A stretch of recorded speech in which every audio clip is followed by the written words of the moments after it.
ओम शांति 30/10/2022 की अव्यक्त मुरली है।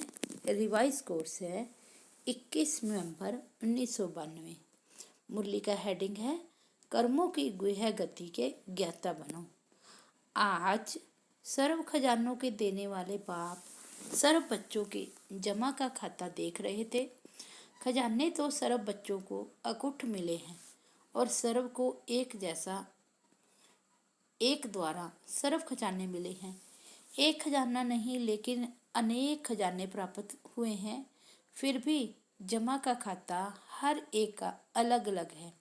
कोई ने सर्व खजाने अच्छी रीति जमा किए हैं और कईयों ने यथाशक्ति जमा किया है, और जितना जमा किया है उतना ही चलन और चेहरे में वह रूहानी नशा दिखाई देता है। जमा करने का रूहानी फकूर अनुभव होता है। रूहानी फकूर की पहली निशानी यही है कि जितना फकूर है उतना बेफिक्र बादशाह की झलक उनके हर कर्म में दिखाई देती है, क्योंकि जहाँ रूहानी फकूर है वहाँ कोई फिक्र नहीं रह सकता।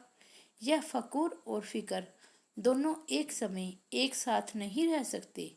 जैसे रोशनी और अंधकार एक साथ नहीं रह सकते।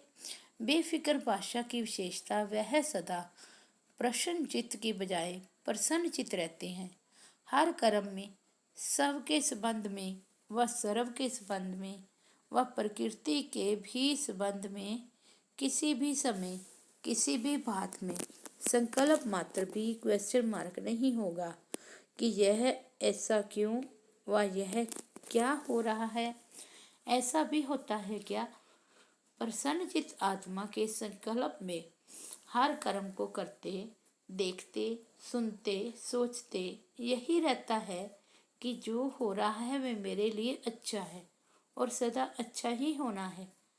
प्रसन्नचित्त आत्मा क्या, क्यों, ऐसा वैसा इस उलझन में स्वयं को बेफिक्र से फिक्र में ले आती है, और बेफिक्र आत्मा बुराई को भी अच्छाई में परिवर्तन कर लेती, इसलिए वह सदा प्रसन्न रहती। आजकल के साइंस के साधन से भी जो वेस्ट खराब माल होता है उसको परिवर्तन कर अच्छी चीज बना देते हैं। तो प्रसन्न चित्त आत्मा साइलेंस की शक्ति से चाहे बात बुरी हो, संबंध बुरे अनुभव होते हों, लेकिन वह बुराई को अच्छाई में परिवर्तन कर स्वयं में भी धारण करेगी और दूसरे को भी अपनी शुभ भावना के श्रेष्ठ संकल्प से बुराई को बदल अच्छाई धारण करने की शक्ति देगी। कई बच्चे सोचते हैं, कहते हैं कि जब है ही बुरी व गलत बात तो गलत को गलत तो कहना ही पड़ेगा ना, व गलत को गलत तो समझना ही पड़ेगा ना। लेकिन गलत को गलत समझना या समझने के हिसाब से समझा, वह राइट और रॉन्ग समझना जानना अलग बात है। लेकिन नॉलेजफुल रूप से जानने वाले समझने के बाद स्वयं में किसी भी आत्मा की बुराई को बुराई के रूप में अपनी बुद्धि में धारण नहीं करेंगे। तो समझना अलग चीज है, समझने तक राइट है, लेकिन स्वयं में वह अपने चित्त पर, अपनी बुद्धि में, अपनी वृत्ति में, अपनी वाणी में दूसरे की बुराई को बुराई के रूप में धारण नहीं करना है, समाना नहीं है। तो समझना और धारण करना, इसमें अंतर है। अपने को बचाने के लिए यह कह देते हैं कि यह है ही रॉन्ग। रॉन्ग को तो रॉन्ग कहना पड़ेगा ना। लेकिन समझदार का काम क्या होता है?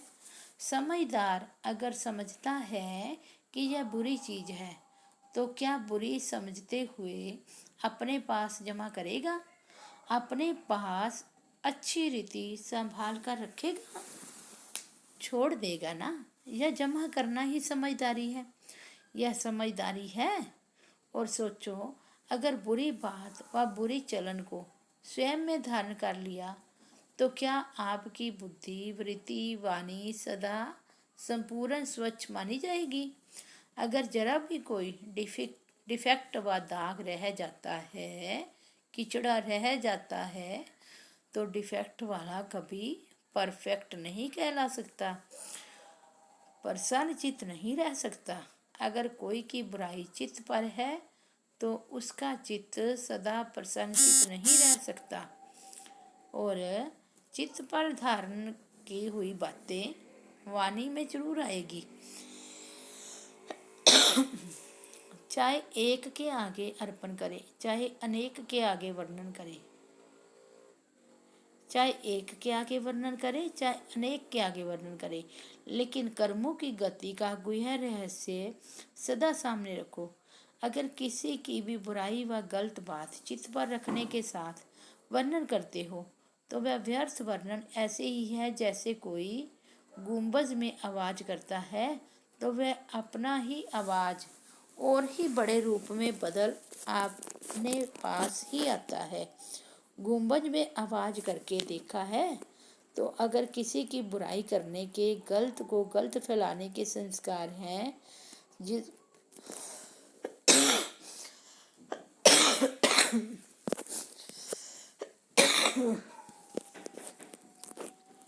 जिसको आप लोग आदत कहते हैं, तो आज आप किसकी गलानी करते हो और अपने को बड़ा समझदार गलती से दूर समझकर वर्णन करते हो। लेकिन यह पक्का नियम है अथवा कर्मों की फिलॉसफी है कि आज आपने किसकी गलानी की और कल आपकी कोई दुगनी गलानी करेगा, क्योंकि यह गलत बातें इतनी फास्ट गति से फैलती है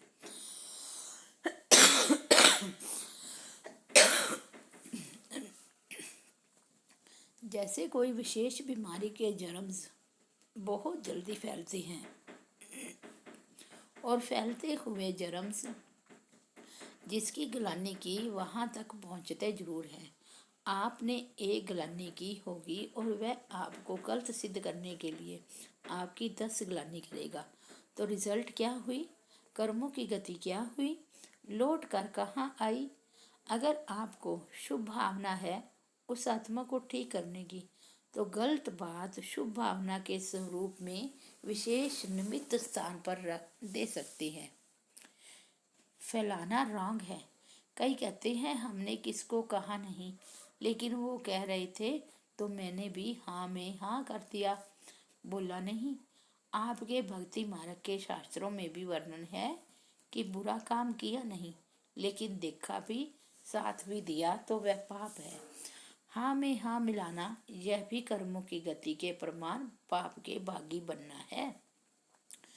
वर्तमान समय कर्मों की गति के ज्ञान में बहुत इजी हो गई हैं, लेकिन ये छोटे छोटे सूक्ष्म पाप श्रेष्ठ संपूर्ण स्थिति में विघ्न रूप बनते हैं। इजी बनने की निशानियाँ क्या है, वे सदा ऐसे ही सोचते समझते कि यह तो और ही करते हैं, यह तो आजकल चलता ही है, या तो अपने आप को हल्का करने के लिए यही कहेंगे कि मैंने हंसी में कहा, मेरा भाव नहीं था, ऐसे ही बोल दिया। यह विधि संपूर्ण सिद्धि को प्राप्त होने में सूक्ष्म विघ्न बन जाता है। इसलिए ज्ञान तो बहुत मिल गया है, रचता और रचना के ज्ञान को सुनना वर्णन करना बहुत स्पष्ट हो गया है, लेकिन कर्मों की गुह्य गति का ज्ञान बुद्धि में सदा स्पष्ट नहीं रहता, इसलिए इजी हो जाते हैं। कई बच्चों की अपने प्रति भी कंप्लेन होती है कि जैसे बाप कहती हैं, बाप बच्चों में जो श्रेष्ठ आशाएं रखती हैं, जो चाहती हैं, जितना चाहते हैं उतना नहीं है।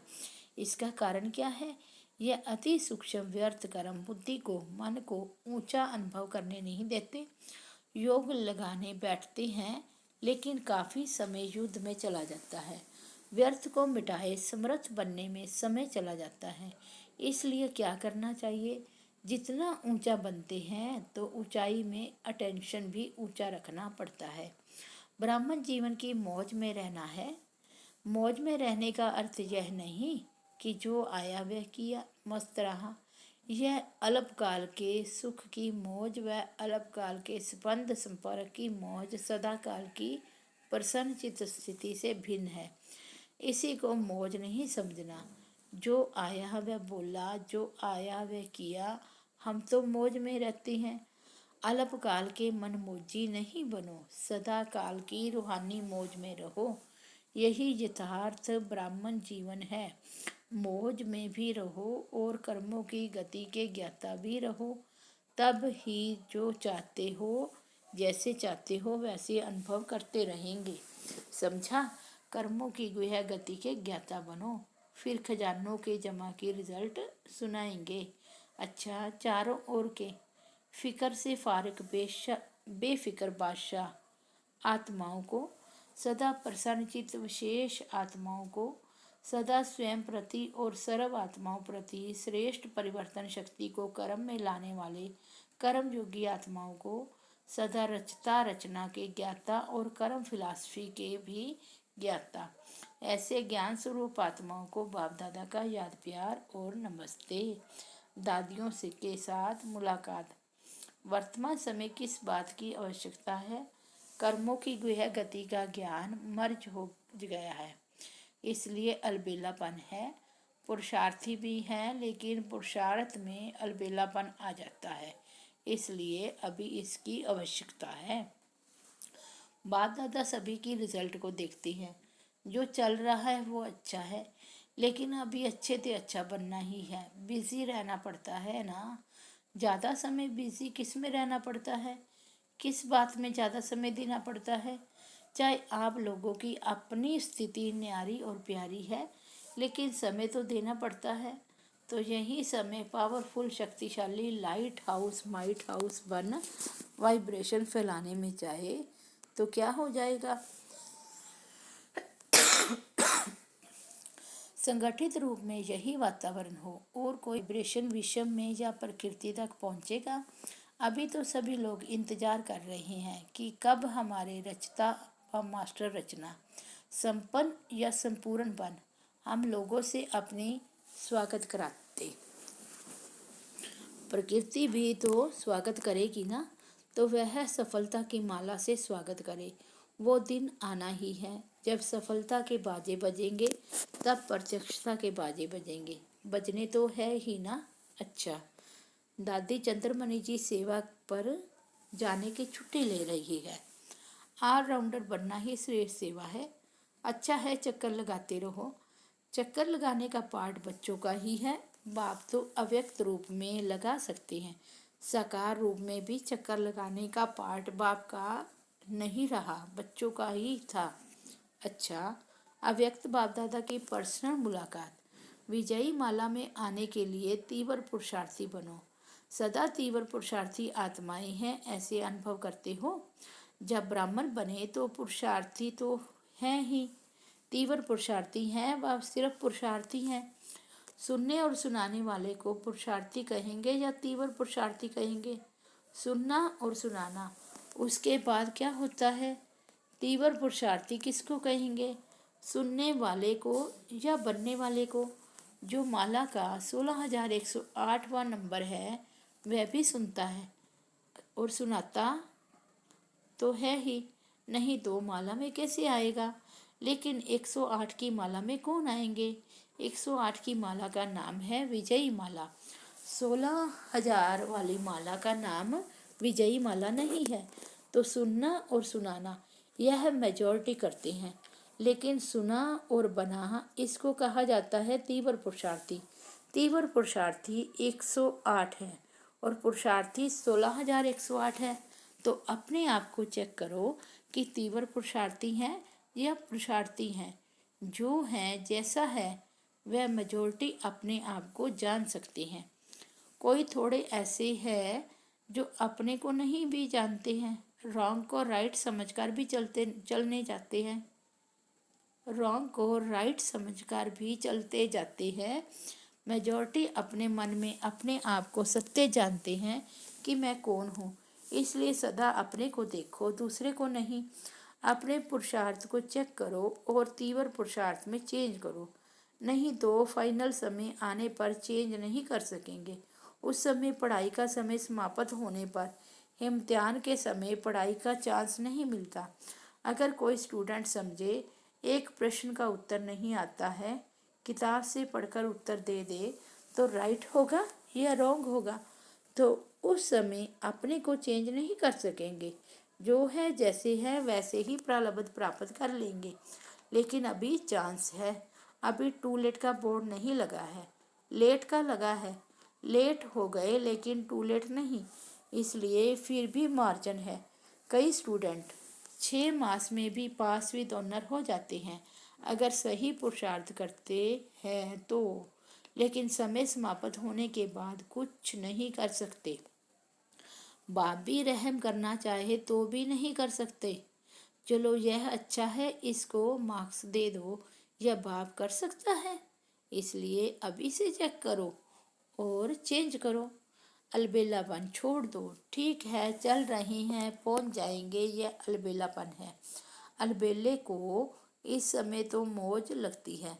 जो अलबेला होता है उसे कोई फिक्र नहीं होता, वे आराम को भी सब कुछ समझता है। तो अलबेलापन नहीं रखना, सदा अलर्ट। पांडव सेना होना, सेना अलबेली रहती है या अलर्ट रहती है? सेना माना अलर्ट, सावधान, खबरदार रहने वाले। अलबेला रहने वाले को सेना का सैनिक नहीं कहा जाएगा। तो अलबेला पर नहीं, अटेंशन। लेकिन अटेंशन भी नेचुरल विधि बन जाए। कई अटेंशन का भी टेंशन रखते हैं। टेंशन की लाइफ सदा तो नहीं चल सकती। टेंशन की लाइफ थोड़ा समय चलेगी, नेचुरल नहीं चलेगी। तो अटेंशन रखना है, लेकिन नेचुरल अटेंशन आदत बन जाए। जैसे विस्मृति की आदत बन गई थी ना, नहीं चाहते भी हो जाता है, तो यह आदत बन गई ना, नेचुरल हो गई ना। ऐसे स्मृति स्वरूप रहने की आदत हो जाए, अटेंशन की आदत हो जाए। इसलिए कहा जाता है आदत से मनुष्य आत्मा मजबूर हो जाती है ना चाहते भी हो जाता है, इसको कहते हैं मजबूर। तो ऐसे तीव्र पुरुषार्थी बने हो। तीव्र पुरुषार्थी अर्थात विजयी तभी माला में आ सकते हैं। बहुत काल का अभ्यास चाहिए। सदैव अलर्ट माना, सदा एवर रेडी। आपको क्या निश्चय है विनाश के समय तक रहेंगे या पहले भी जा सकती हैं? पहले भी जा सकती है ना, इसलिए एवर रेडी। विनाश आपका इंतजार करे, आप विनाश का इंतजार नहीं करो। वह रचना है, आप रचता हो, सदा एवर रेडी। क्या समझा? अटेंशन रखना, जो भी कमी महसूस हो उसे बहुत जल्दी से जल्दी समाप्त, संपन्न बनना अर्थात कमजोरी को ख़त्म करना। ऐसे नहीं यहाँ आए तो यहाँ के, वहाँ गए तो वहाँ के, सभी तीव्र पुरुषार्थी बनकर जाना अच्छा वरदान है। विश्व से अंधकार को मिटाकर रोशनी देने वाले मास्टर ज्ञान सूर्य भव। मास्टर ज्ञान सूर्य वह है जो विश्व से अंधकार को मिटाकर रोशनी देने वाले हैं। वह स्वयं भी प्रकाश स्वरूप लाइट माइट रूप हैं और दूसरों को भी लाइट माइट देने वाली है। जहाँ सदा रोशनी होती है वहाँ अंधकार का सवाल ही नहीं, अंधकार हो ही नहीं सकता। जो विश्व को रोशनी देने वाले हैं वह स्वयं अंधकार में नहीं रह सकते। संपूर्ण पवित्रता अर्थात रोशनी, उनके पास अंधकार अर्थात विकारों का अंश भी नहीं रह सकता। स्लोगन है स्वभाव संस्कार संबंध संपर्क में लाइट रहना ही मिलनसार बनना है। अच्छा, ओम शांति।